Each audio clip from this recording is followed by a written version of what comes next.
So that's what some of our girls just doing, you know, all their stuff. Some are rolling out and talk about. There's other hip drills we do. So breathing is what we're starting with. So this is by far the simplest and easiest thing that you can add into a warm-up to make your gymnast just skyrocket your performance. Right? I'm going to geek out for about 5 minutes, and I'll show you, and we'll go on to some other stuff. And there's a couple reasons for it. So number one is the nervous system, right? We have two sides. One is like laying on the couch watching Netflix.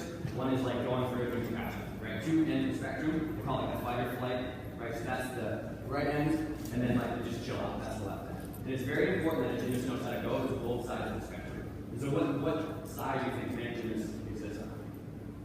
The right? Super stressed out, week coming up, have a lot of schoolwork to do, you know, whatever's going on in their social life, right? They're extremely stressed out.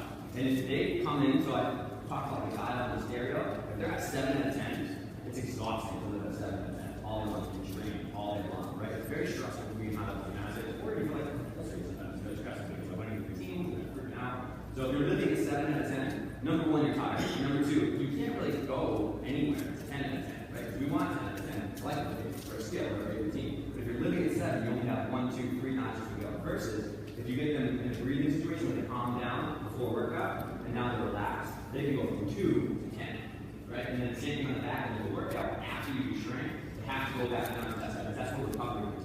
Nutrition, sleep, hydration, them being on that rested side, it allows your body to repair, heal, and get back in a good state for the next day. Does that make sense? So that's by far number one, the most important. Breathing is the number one way to do that. Number two is the diaphragm. Diaphragm's like a parachute type muscle that sits on top. And it's the most mobile of the world. So we're talking about obliques, abs, all that cool stuff. But the top of your core unit is the diaphragm. And if that is not working properly, when you land, girls are just not hanging out like this. They're just like existing like this because they're stressed out and because their breathing is terrible. So that's the number one. Every patient that walks in my door, it's the first thing I fix. Whether they have a shoulder injury or ankle. Because it's so common. There's so many things you can fix. Okay, so breathing for the core, but then mobility-wise, right? If you want to be the most flexible, you have to think about if you're in that stress state, muscles are tightened up. If a tiger ran in here and chasing you away, I like tighten my muscles and I run away. But if I live in that state of wound up, no way you're getting a full split. Right? Those girls that are always like super agitated and running around like their splits are like this, right? Your hamstrings are turned on so high up here.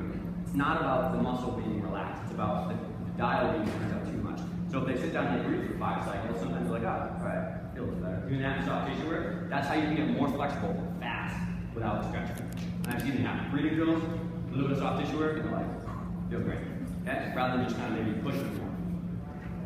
Yep, that's all I got. And then endurance-wise, right? If you're breathing the right way, your metabolic exchange, the way you get oxygen and carbon dioxide out, is very efficient when you breathe properly. You have 2 breaths between your floor passes when you dance through. You better make sure those 2 breaths are good. Because if you're sitting there like you're gasping for air, your last pass is very dangerous, and it's probably not going to be the best. So the same drills about learning how to breathe the right way, I teach them to use in their floor routines and a pause in their beam set or whatever they're working on.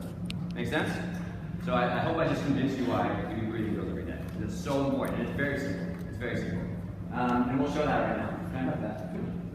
So I'll put this up as we do it, and then you guys will read it and I'll walk you through it. All right, Kara, you're up. Camera's nervous. All right, so she's going to lay on her back. She's going to bend her knee like that.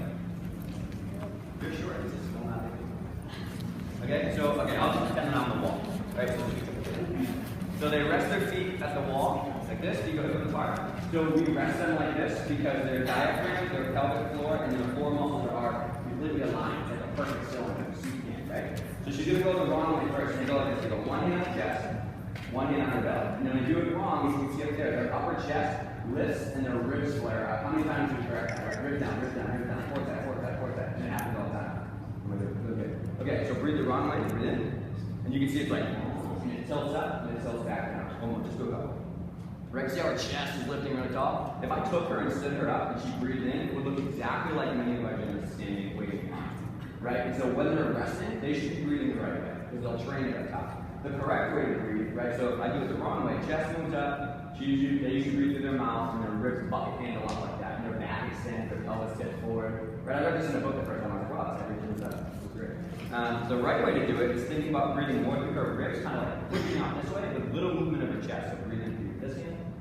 You see how this moves a little bit, but she's kind of like filled sideways up because her diaphragm flattens and expands, and that's what makes it work properly.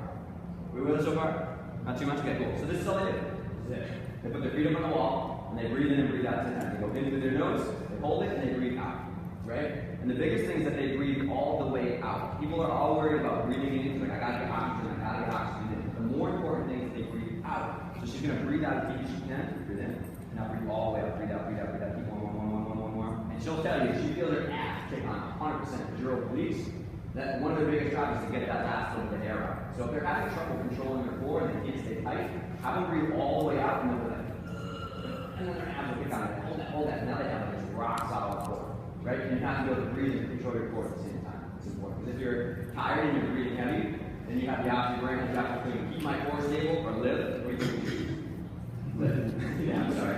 It's in the brain. It's not happening. So they can think about that. Right? But this is all they do. 10 times up at the wall. Breathe in, breathe out, and they just work on slowing themselves down, breathing out all the way. Does that make sense?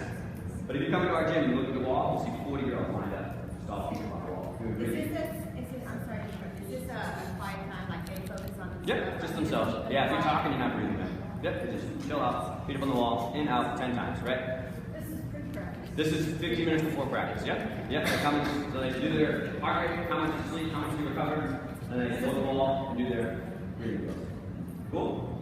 So that's breathing, but it's simple as that, and then they learn how to do it, and then they learn how to do it with skills, and it makes a world of difference. Okay. And it's actually